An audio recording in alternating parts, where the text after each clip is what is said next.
पूरी दुनिया देख रही थी जब इजराइल के प्रधानमंत्री बेंजामिन नेतन्याहू संयुक्त राष्ट्र महासभा में मंच पर आए। माहौल में एक अलग ही घबराहट थी। ये कोई आम भाषण नहीं था, ये एक अहम मोड़ था। जैसे ही नेतन्याहू ने बोलना शुरू किया, हॉल में हलचल मच गई। कई कंट्रियों के प्रतिनिधि अपनी सीटों से उठ गए। उन्होंने वक्ता की तरफ पीठ कर ली। एक सुनियोजित मौन में वे बाहर चले गए।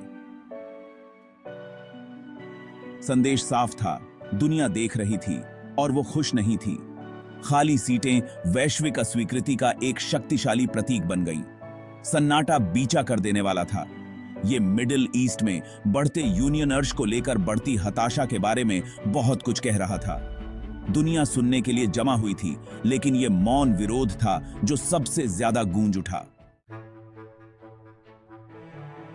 यह बहिष्कार किसी एक देश का काम नहीं था, यह अस्वीकृति का एक सुनियोजित प्रदर्शन था।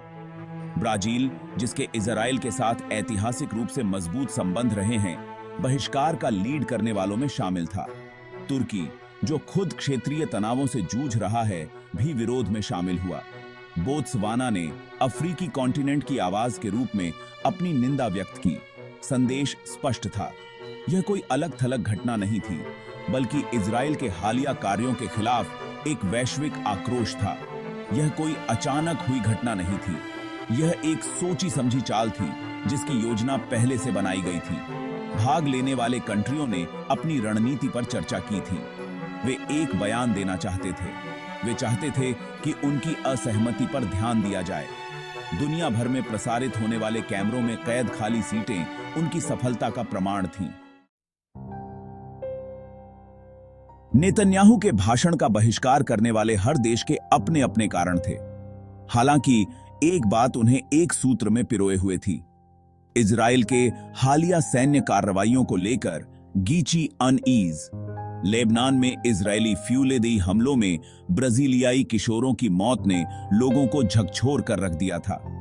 तुर्की की निंदा का कारण इजराइल के साथ उसके अपने जटिल संबंध और फिलिस्तीनी राज्य के प्रति उसका रुख था।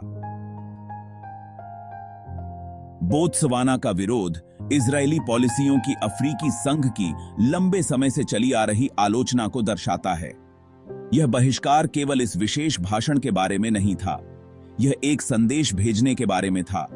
दुनिया अब बढ़ती हिंसा पर आंखें मूंद कर नहीं बैठ सकती थी। खाली कुर्सियों द्वारा दर्शाया गया यूनियन अर्श की मानवीय कीमत बहुत ज्यादा थी। मौन विरोध अकाउंटेबली शांति की गुहार का आह्वान था। नाटकीय बहिष्कार से बेपरवाह नेतन्याहू ने अपना भाषण जारी रखा। उनका लहजा उग्र था।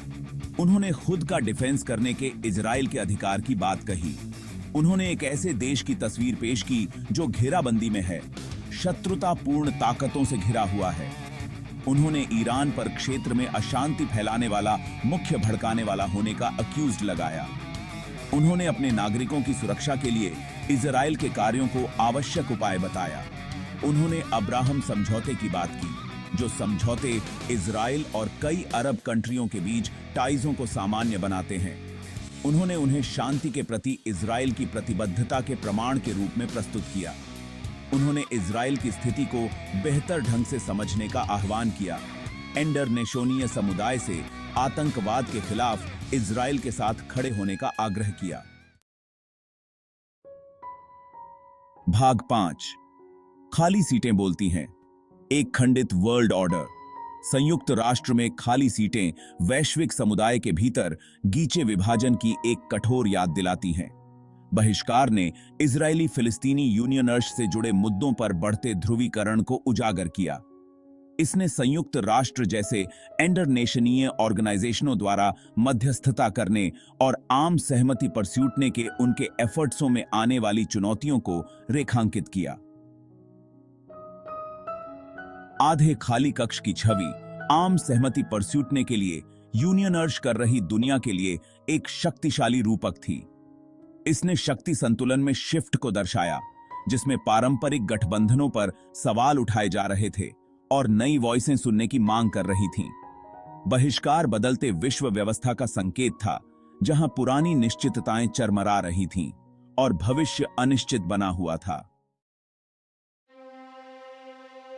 भाग 6।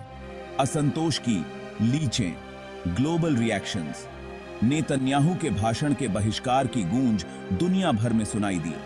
दुनिया के हर कोने से समाचार एजेंसियों ने खाली सीटों की पिक्चरें दिखाईं। सोशल मीडिया प्लेटफॉर्म डिस्कस्टों, बहसों और विश्लेषण से गुलजार थे। इस घटना ने जोश जगाया, बहिष्कार के समर्थन और निंदा दोनों को हवा दी। मानवाधिकार ऑर्गेनाइजेशनों ने इस कदम की सराहना फिलिस्तीनी लोगों के साथ एकजुटता के साहसिक कार्य के रूप में की। फिलिस्तीन समर्थक समूहों ने इसे मान्यता और न्याय के लिए उनके यूनियन अर्श में एक जीत के रूप में सराहा। दूसरी ओर इजराइल समर्थक ऑर्गेनाइजेशनों ने बहिष्कार की आलोचना करते हुए इसे एक प्रतिकूल उपाय बताया जो केवल मौजूदा डिविजन्सों को कठोर करेगा। भाग 7। एक विभाजित सदन, संयुक्त राष्ट्र और मध्य पूर्व। नेतन्याहू के भाषण के बहिष्कार ने स्वयं संयुक्त राष्ट्र के भीतर गीचे विभाजन को उजागर कर दिया। शांति और कूटनीति के सिद्धांतों पर स्थापित संगठन ने खुद को अपनी तटस्थता बनाए रखने के लिए यूनियन अर्ज करते हुए पाया। इस घटना ने दुनिया के सबसे कठिन कॉन्फ्लिक्टों में से एक को संबोधित करने में संयुक्त राष्ट्र के सामने आने वाली चुनौतियों को उजागर किया। बहिष्कार ने गीची जड़ें जमाए बैठे पदों के सामने इंटरनेशनल कूटनीति की सीमाओं को भी उजागर किया। इसने संवाद और यूनियनर्श समाधान के लिए एक मंच के रूप में संयुक्त राष्ट्र की प्रभावशीलता के बारे में सवाल उठाए। इस घटना ने 21वीं सदी की चुनौतियों का समाधान करने के लिए, इसे और अधिक प्रतिक्रियाशील और प्रभावी बनाने के लिए संयुक्त राष्ट्र प्रणाली के भीतर सुधार की तत्काल नेसेसरीता की रिमाइंडर। भाग 8। बहिष्कार से परे। आगे क्या? नेतन्याहू के भाषण का बहिष्कार एक नाटकीय घटना थी, लेकिन यह इजरायली फिलिस्तीनी यूनियन अर्श की लंबी और जटिल कहानी का सिर्फ एक अध्याय था। बहिष्कार ने एक जगाने वाली कॉल के रूप में काम किया, एक कठोर अनुस्मारक कि यथास्थिति अनसस्टेनेबल है। अब सवाल यह है कि आगे क्या होगा? क्या बहिष्कार से यूनियन अर्श के प्रति इंटरनेशनल नीति में वास्तविक शिफ्ट आएगा? क्या इससे पीसपूर्ण समाधान परस्यूटने के नए सिरे से प्रयास होंगे, या यह केवल मौजूदा डिविजन्सों को कठोर करेगा और स्थायी शांति को और भी मायावी बना देगा? केवल समय ही बताएगा कि इस नाटकीय विरोध प्रदर्शन का क्या इंपैक्ट पड़ेगा, यदि होगा तो। भाग 9। आशा की किरण, शांति की पीस। संयुक्त राष्ट्र में नाटकीय इंसिडेंटों के बावजूद मिडिल ईस्ट में शांति की तलाश जारी रहनी चाहिए। बहिष्कार विरोध का एक शक्तिशाली प्रतीक होने के बावजूद अपने आप में एक अंत नहीं हो सकता है। यह नए सिरे से थिंकचीत के लिए, एक स्थायी समाधान परस्यूटने के लिए, एक वास्तविक प्रतिबद्धता के लिए उत्प्रेरक के रूप में काम करना चाहिए। दोनों पक्षों के बीच मध्यस्थता करने के लिए इंटरनेशनल समुदाय की जिम्मेदारी बनती है।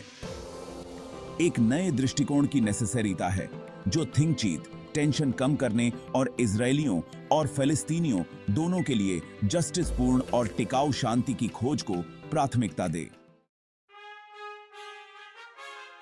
भाग 10। दुनिया देख रही है, कार्यवाही हेतु कॉल। नेतन्याहू के भाषण का बहिष्कार एक कठोर अनुस्मारक था कि दुनिया देख रही है।